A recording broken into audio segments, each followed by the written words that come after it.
Hello everyone, welcome back to my channel. आज हम आपके लिए क्लास 10 इंग्लिश की जो पोएम है ट्रीस वो लेके आए हैं, जो एड्रिन रिच के द्वारा लिखी गई है। इस कविता के माध्यम से जो ट्रीस है वो आज़ादी चाहते हैं। जिस तरह एड्रिन रिच के हाउस में जो पोएट है उसके घर में जो पौधे रहते हैं, पेड़ रहते हैं, वो आज़ादी चाहते हैं, वे स्वतंत्रता चाहते हैं। और जिस तरह से हम अपने स्वार्थ के लिए, अपनी खुशी के लिए पेड़ों को, पौधों को अपने घरों में कैद करके रखते हैं, पर वे पेड़ जो है, वो पौधे हैं, वे आज़ादी चाहते हैं, वे खुले आसमान में रहना चाहते हैं। ऐसा ही इस पोएम में बताया गया है। जिस तरह से हॉस्पिटल में कोई पेशेंट रहता, कोई मरीज़ रहता है, और वो जिस तरह से जैसे ही हॉस्पिटल से डिस्चार्ज हो, उसमें जो वो स्फूर्ति आ जाती है, वो आनंद खुशी हो जाती है।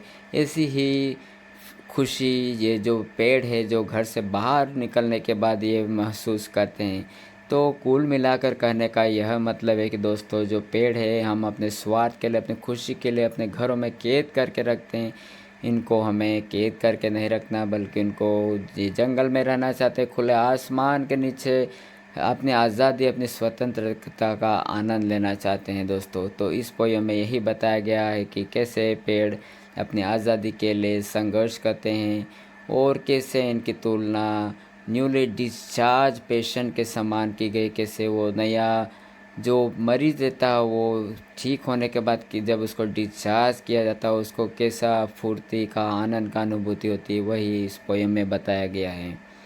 तो आगे हम इसके क्वेश्चन आंसर भी देखेंगे दोस्तों, जो एड्रिन रिच के द्वारा लिखी गई पोयम है द ट्रीज। फर्स्ट क्वेश्चन देखेंगे दोस्तों, who is the poet of the poem the trees. जो द ट्रीज पोयम है, इसके कवि कौन हैं? आंसर है Adrian rich is the poet of the poem the trees.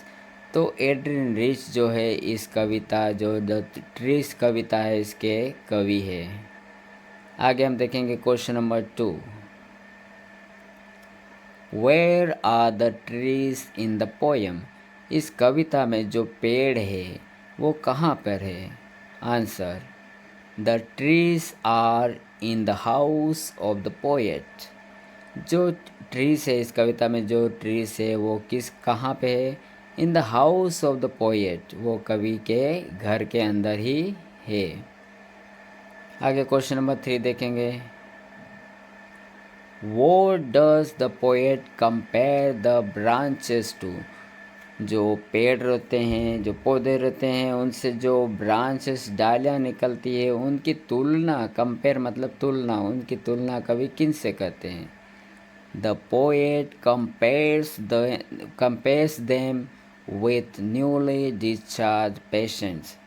तो जो ब्रांचेस, डालियाँ हैं, उनकी तुलना कवि न्यूली डिस्चार्ज पेशेंट्स के समान करते हैं। जो मरीज होते हैं, नए मरीज जो हाल ही में हॉस्पिटल से डिस्चार्ज, उनको छुट्टी की दी जाती है ठीक होने के बाद, उनकी उन ब्रांचेस की तुलना उन न्यूली डिस्चार्ज पेशेंट, नए मरीजों के समान की गई है।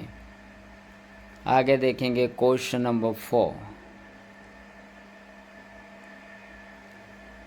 What happens to the house when the trees move out of it? घर का क्या होता है जब जो ट्रीज, जो पेड़ होते हैं, वो घर से बाहर निकल जाते हैं या घर से बाहर चले जाते हैं, तो घर का क्या होता है? When the trees move out of the house, the glasses break and silence prevails in the house। तो जो पेड़ रहते हैं, घर के अंदर रहते हैं, तो जब वो बाहर निकलना चाहते हैं, तो जो विंड रहती है, हवा उनकी ओर खींची चली आती है, और जो ग्लासेस रहते हैं, खिड़कियाँ रहती है, वो ब्रेक हो जाती है, टूट जाती है। और जब पेड़ बाहर चले जाएंगे, तो घर के अंदर साइलेंस, शांति बनी रहती है। साइलेंस, एक सुनसान साइलेंस वातावरण हो जाता है। तो जब पेड़ रहते हैं तो घरों में माहौल बना रहता है अच्छा, जिससे शांति नहीं रहती, जैसे पेड़ों की आवाज़ से, हवा से पत्तियाँ हिलती है उससे आवाज़ आती है, मतलब कुछ कोई है घर के अंदर ऐसा महसूस होता है। पर जब ये पेड़ घर से बाहर निकल जाते हैं तो घर में शांति का, साइलेंस का माहौल बन जाता है। आगे देखेंगे question number 5। 3 things that cannot happen in a treeless forest।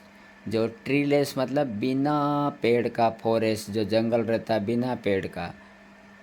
3 things बताओ कैनॉट हैपन इन ट्रीलेस फॉरेस्ट। जिस जंगल में पेड़ नहीं होते वहाँ पे 3 चीज़ें कौन सी नहीं हो सकती? तो आंसर है 3 things that cannot happen in a treeless forest are. 3 चीज़ें जो बिना पेड़ों के जंगल में नहीं हो सकती वो है, first, the sitting of bird on trees. जब पेड़ नहीं रहेंगे तो वहाँ पे पक्षी आ ही नहीं सकते, तो sitting of bird is not possible. जब पेड़ नहीं रहेंगे तो पेड़ों पर जो पक्षी रहते हैं उनका बैठना संभव नहीं रहेगा, तो जहाँ पेड़ नहीं रहेंगे वहाँ पक्षी भी नहीं रहेंगे। दूसरा है the hiding of insects on trees. अब ट्री ही नहीं रहेंगे वहाँ पे तो जो इंसेक्ट्स रहते, जो कीड़े मकोड़े रहते वो अपने आप को कहाँ छुपाएंगे? तो पेड़ रहेंगे तो वो अपने को पेड़ के ऊपर या पेड़ के आगे पीछे कहीं भी छुपा सकते हैं। तो जहाँ पेड़ नहीं रहेंगे जिस जंगल में, वहाँ पे जो इंसेक्ट रहते हैं, जो कीड़े मकोड़े रहते हैं वो भी अपने आप को छुपा नहीं सकते।